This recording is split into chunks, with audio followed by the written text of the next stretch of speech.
It's me, your boyfriend slash girlfriend slash stay friends favorite content creator. And today's going to be a little bit different video because today's the last video I'm recording without my haircut. No, in all seriousness, I've been thinking about this. Sorry if I sound kind of weird. For some reason, I think I'm getting sick again, but I've been thinking about this for a while. I don't think I ever really just flat out articulated why I am making the kind of content I have. I'm sure it's pretty obvious if you've seen my content, what kind of content I make, but I like clarity. I would say over the last, honestly, like 10-ish years or so, there was a decline in the kind of content that I liked being seen. I noticed there was a huge shift, especially, I would say a major shift lasts like 5 years, but I'm talking post-gaming getting on, where we started rewarding people for just being fucking terrible. I mean, there is no shortage of awful gaming content creators. And I mean awful, not in terms of like the content they put out, but like the shit that they do. Hi, Dr. Disrespect. Hi, fucking Tech One. Hi, most of OTK. And there's always like people defending them. And then I started seeing more and more of these grifters coming out and trying to ape that style of like just hardcore conservative like bullying. And I hated that. I hated that so much because we were getting away from the fun part about video games. Half of the fun of video games is playing it, but the other half is talking about it, it's engaging in it, it's getting excited about things. It's being able to be critical of a game without, doxing the employees. It's able to not be a particular fan of certain gaming websites, but not harassing the people who work there. There was a barrier, almost like a level of respect, like just human basic decency that we had. And that's completely eroded. And now we're seeing people thrive in that erosion. We're seeing content creators who would never have succeeded if not for the blatant allowing of misogyny and just sexism in general and racism happening in the gaming space. And I'm not afraid to call people out. It's Grumps. It's Smash JT. It's that loser Hypnotic who blocked me because he's a little bitch. It's Indiamon. It's the Vera Darks. It's the Melanie Max. It's all of those people, right? Yeah, throw Asmongold in there too. Dr. Disrespect. It's all these people who are being allowed to thrive. And they are morphing, at least from the online perspective, the discourse between video games. You can't look up a game nowadays without finding 1,000 videos about some bullshit made up controversy. You can't even be excited for a next game in a franchise where a bunch of losers parroting to you why Yasuke was actually developed because of George Floyd and that's why the game's gonna flop. You have these people who have no idea what they're talking about. Like truly, Emperor has no close style. Just blatantly telling lies, blatantly regurgitating lies with no critical thinking. And I was like, you know what? I'm tired of this shit. Let's have actual critical thinking. If you want to have a discussion about why you think this game's bad, cool. Let's discuss why you think it's bad and not because woke gay DEI. We now have these fans who do nothing but shit on every single game, even the games they were previously excited about, and it has nothing to do with the mechanics of the game, but because you can, if you do a certain amount of button prompts and press the right buttons at the right time and talk to the right people at the right time, you can maybe kiss a boy as you're playing as a male character. And that's a problem. I've done videos talking about gamers being soft, and I stand by those videos. I stand by most of the shit I make. But it is insane to me that we've gotten to this point where the babies are taking over. I don't want the babies taking over. I hate the babies. Not like children. Okay, I'm not anti-kids. I'm not a weirdo. But I'm also not like pro-kids like Dr. Disrespect. I'm a normal, healthy adult who just likes kids in the way that a parent likes their child. Unless that parent is a weirdo, I'm moving the conversation on. But we are allowing these guys, and we've allowed them to just fester. And now we're just stuck with them shitting the bed constantly. Oh, a game fails. Why are you cheering? Oh, people are getting laid off. How does that make your life better? You're still working a 9 to 5. I work a 9 to 5. You're not making millions of dollars because Dustborn didn't do well to your, at least to your expectations. Your rent's not paid because Star Wars Outlaws didn't meet Ubisoft expectations. Like, your parents aren't going to love you because Veilguard did not meet EA's expectations. And yet, we see nothing people cheering for the loss of people having their jobs taken away from them, without understanding that less people working in games means less games being made. The more these executives are having these big sweeping ideas that don't factor in actual gameplay and how it's going to work mechanically, and the bigger the failure it is, the worse it is for gaming overall. I mean, shit, I was excited for the Wonder Woman game.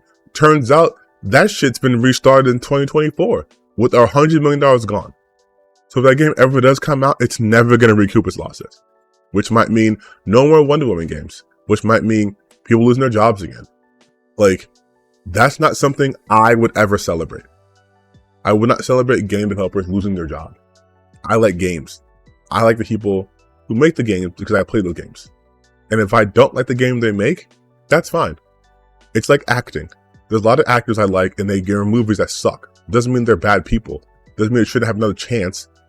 I'm seeing people being upset that Corinne Bush is getting a job. Like, oh my gosh, she worked on Concord, now she has another job? Yeah, that's how it fucking works. But like, we knew that. We knew that going in. There are games you have played from developers who have released shit games that didn't do well. Hell, Nier, the original Nier from Yoko Taro, didn't do well. That's why it was like a what when Nier Automata came out. And that did so well, they were able to re-release Nier. Should Yoko Taro have never released another game? Should Suda51 never release another game? Like, there are so many games we played where they didn't do well financially. And those people just moved on and created different games, or they went to different studios. Because that's how it works. Not everything's a goddamn conspiracy theory. But that's why I started shifting my content towards this, because there's such a lack of just general knowledge of shit. And I'm not talking about this in terms like I'm an insider. I'm not. I just have, a brain, and I played video games all my life. So I understand certain things from just a consumer standpoint. But we're losing that. And in favor of critical thinking, in loss of that, we are favoring people who want you to not think critically. They want you to think games are failing because there's a black person there. They want you to think games are failing because they have consultant agencies. These people are so incredibly fucking stupid, and we are rewarding them. And I'm tired of rewarding stupidity, and I'm goddamn tired of rewarding bigotry. That's why I have made it a point, a very adamant point, to make this an anti-bigotry zone. I don't put up with that shit at all. If you see me posting people's comments and dogging them out, that's because I don't put up with that shit. I will never put up with that shit. Trans women are women. Trans men are men. Trans girls are girls. Trans boys are boys. I will always stand by those principles. I am anti-bigotry. This is a safe space. You want to call me a fucking a shill or a cuck or whatever, I would suggest doing that to my face, but I'm 6'8" and you probably get winded just scrolling through feeds. So let's not do that. But I stand on that business. I'm so sick of people in the gaming space being like, oh my God, I don't want to talk politics. Why not? You're already showing people where you're standing by being so afraid to say that you stand with the LGBTQI community. You're so afraid to say that you support women's rights, that you support feminism, that you support this and that. You're so afraid to do that. You're already telling people who you are. Just fucking say it. This is who I am. I think we can play goddamn video games and understand their video games, but still understand that representation matters and how it implemented also matters. But also understand that shit's not going to be perfect, right? No one gets it perfect right the first time. And when you're being disingenuous and trying to nitpick everything to hell, the second a game is made that's not for you, let's be completely honest, straight white people, the minute the game's not for you, you get so offended. We have 100 videos about Yasuke. We have videos talking about how Flintlock was a failure. What the fuck? Like, games you were never going to play because you're so angry. You're so angry and you're letting these grifters rile you up. So that's why I shifted my content. I'm just fucking tired of it. I don't want this shit happening anymore. So that's what I'm going to be. I will be the fucking anti that. If they're anti-woke, I'm the woke as fuck, baby. I've never slept. You know what I mean? We need to be able to create spaces where people can be creative and not have to worry about fucking losers trying to dox them because there's a trans person in a game. The fact that you guys don't understand how bitch made that makes you look is crazy to me. And honestly, the title of gamer has always been nebulous at best because it's been associated with such bullshit. And I want to clean that association. I play video games. I have a gaming channel. I have a gaming channel / stream / commentary channel, right? All related to gaming though. But this is who I am. So if you're ever confused of where I stand on shit, this is where I stand on shit. I hate grifters. I hate this anti-woke crowd. I hate this anti-critical thinking bullshit.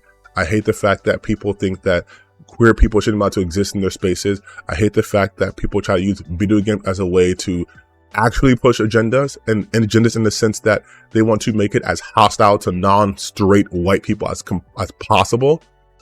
I hate that shit. I hate the fact that we're rewarding these people who have no critical thought with millions of views and hundreds of thousands of dollars. And all they did was put out shit, just slop after slop after slop after slop. I hate that shit. I am a hater of that. So again, if you feel like you're part of a marginalized community and you want a safe space, this is it. Hopefully not the only safe space you have because I'm a virtual person to you, but this is it. I will make sure to the best of my ability that I am always true to my principles. And I just want to let you guys know that. Like, it's also so easy. It's so fucking easy to be a grifter. It's so easy. That's why they all do it. It's so easy. And I'm tired of people taking the easy route. I thought gamers love challenges. Like, I'm so happy the fact that I even have like 3,000 subscribers. There's other grifters have like hundreds of thousands of subscribers, but I feel like that's empty. It's like junk food. It's empty. There's no community. There's nothing there but hate. And we know that because they turn on each other the second that's convenient. Look what's happening to Kingdom Come Deliverance. That was a game they were promoting as like the best game coming out. It's going to be so anti-woke. And now they're fucking flipping on it. They're having a civil war over it. Again. These people should not be representative of anything other than what we should not want in gaming. That's why I put a spotlight on these guys. That's why I talk about this shit. Because maybe people talk about it enough and put a pressure on these guys and put them under the microscope and don't let them just sit in the background festering, then people will see just how big of a fucking loser you are to be upset that there's a black person in a video game. To be so upset about someone pushing buttons that happens to cut through like a piece of wood, even though they chose to do that. To try to pretend that games are suddenly being overly politicized when it's just a non-white person as a lead. I'm not a baby. I'm a grown-ass man. You guys are babies. And I guess it's the fucking daycare now. So, again, sorry for the rant, but that's where I stand on this.